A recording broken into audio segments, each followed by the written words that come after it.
So this past weekend, me and my wife went to go and see the newest installation of the Colleen Hoover Cinematic Universe Reminders of Him. So the movie, first off, I just want to frame it. It is a romance movie with a subplot of like redemption and a mother being reunited back with her child. So the whole redemption part is kind of like a side story, and the romance is like really like the part that they were hitting on here. The film follows Kenna Rowan as the main character. So it opens up, we find out Kenna was in jail for 5 years. While she was in jail, she had her baby named Diem, and her baby was a preemie, got taken away from her at birth so they could like nurse the baby. And then right after that, Diem was put into custody with her grandparents. To set the scene a little bit, the reason Kenna is in jail is because her and her boyfriend Scotty at the time went on like a day trip together, and then while they were on that day trip, they ended up getting high off some like weed gummies. And on the drive home, Kenna hits like a pothole, like it's like actually straight up a fluke accident, and the car is like, it flips over, goes off the road, like it's crazy.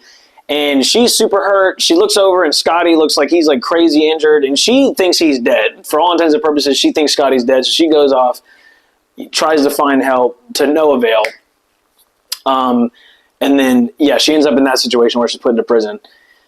So Scotty's parents, Grace and Patrick Landry, hate Kenna. They hate her, and they have custody over Diem, who they love dearly as if Diem's their own child. And they want to keep Kenna out of Diem's life. So their worst nightmare is Kenna getting out of jail, because in their brains, Kenna is the evil woman that killed their son. Well, 5 years pass. Kenna's now out of jail, and she comes back to her hometown because she obviously, for good reason, wants to be able to be reintegrated into Diem's life and to meet her daughter and see who she's growing up to be. So that's her main goal when she gets there. That's like the main goal for Kenna. Kenna's going through town. She's like going to all her favorite places with Scotty, getting the reminders of him. And during this time, she ends up meeting Ledger, who is Scotty's best friend. Good for her, Ledger has no clue what Kenna looks like, and he's only heard about her in stories from Grace and Patrick Landry. And, you know, the stories that he's heard about her for 5 years, that she's the devil, she's the worst person alive, like all this insanity. Well, she runs in with Ledger, you know, they're like, Ledger thinks she's cute, they have like a little bit of flirtatiousness going on, some chemistry building. And then Kenna dips because she's like uncomfortable, because that's like, yeah, obviously, right, that's Scotty's old best friend, she dips. After leaving, right, the next day, she's like, yo, I want to go see my daughter. I want to go see Diem. And she's not really thinking straight, right? She's not really thinking, like, how will Patrick and Grace, like, react to her presence when she's running up on their lawn. So she just goes up. She's just going to, like, pull up at the house and just request forgiveness and hope everything goes right. Ledger is their next-door neighbor. He sees Kenna going up to the house. He puts two and two together through movie magic. And then he ends up grabbing her. He's like, no, dude, like, these people hate you. There's no way you're going to this house. You're staying away from all of them. And so he, like, pulls her away. And there's, like, a few instances like this through the film where he's just, like, he's always there. Like, he just, like, knows, and he's trying to protect the family. And he's just always keeping Kenna, like, away from seeing her kid because, like, he wants Diem to have a good life. And he wants Patrick and Grace to have peace, not to deal with her. The movie progresses. Ledger, you know, starts to get to know Kenna and then starts to fall in love with Kenna. They end up, their romance flourishes, right? Their chemistry increases, and they end up becoming very closely involved with each other. And Ledger has this, you know, he starts to have to make a choice, right, between the image that he's been presented of Kenna and then this person that he's seeing in front of him. And so this is where our romance, like, really flourishes.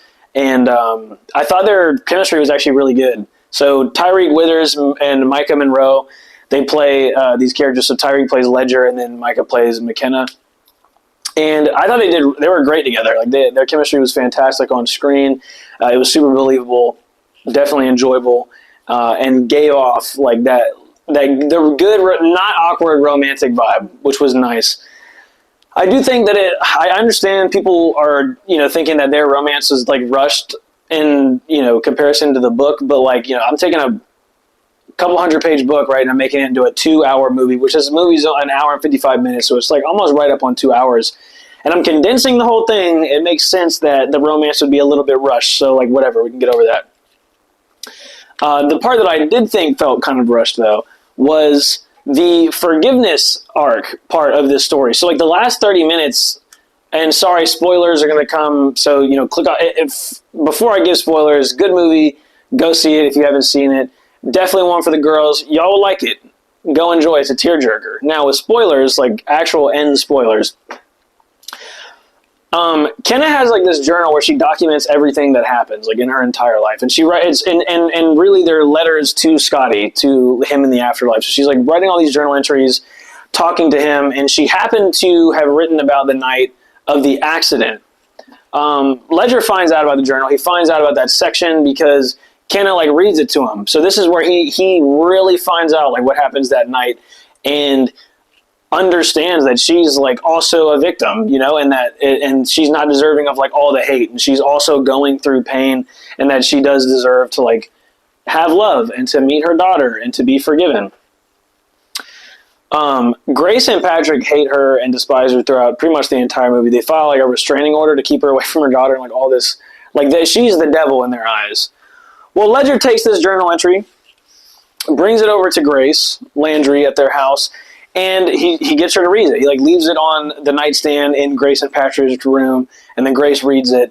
And they kind of did this like behind closed doors, I guess, like for the movie. Like I wish that I could have seen some more of this like exposition play out, right? Like where Patrick and Grace, talking to each other and like kind of coming to terms with everything that's going on and being able to forgive Kenna, but like they don't show any of that. So it just goes from like, yeah, they hate her, they had a restraining order filed on her. Ledger gives journal, all is forgiven instantly, and they're like, yeah, you can meet Diem. So Grace goes and she tells Kenna, hey, we're willing to let you meet Diem. You can like try to be part of her life. I don't know what that's going to look like yet, but we'll kind of play it by ear. That whole section, that part specifically to me felt rushed, and that's like the only issue that I kind of had with how everything played out. But then, like, the very end part where she's meeting with her daughter was actually beautiful. And, yeah, I mean, it's like a tearjerker. It's absolutely, it's very well done between her and Diem meeting, right, and Kenna explaining to Diem who she is. And it's like their first interaction together. They're playing and they're, like, enjoying, like, this mother and daughter time. And it was very sweet. It was very touching. I definitely didn't cry. I definitely did not cry at that scene at all. I shed no tears for sure. Stone cold, but no, it's very sweet, and it is definitely a tearjerker. And the cast did great. Like I thought Kenna was portrayed very well and like very smart. Like she has depth to her. It's not just like, oh, I want to see my daughter. Oh, I want to see my daughter. Oh, I want to see my daughter. Like hitting a brick wall. She sees Diem's having a good life, and she kind of decides to play it off of, hey, how does everybody else feel, and go off their time, and puts in the work to be accepted back into this family. So it's pretty cool. I thought those played really well. And then Ledger, played by Tyree Withers, he did great with the character.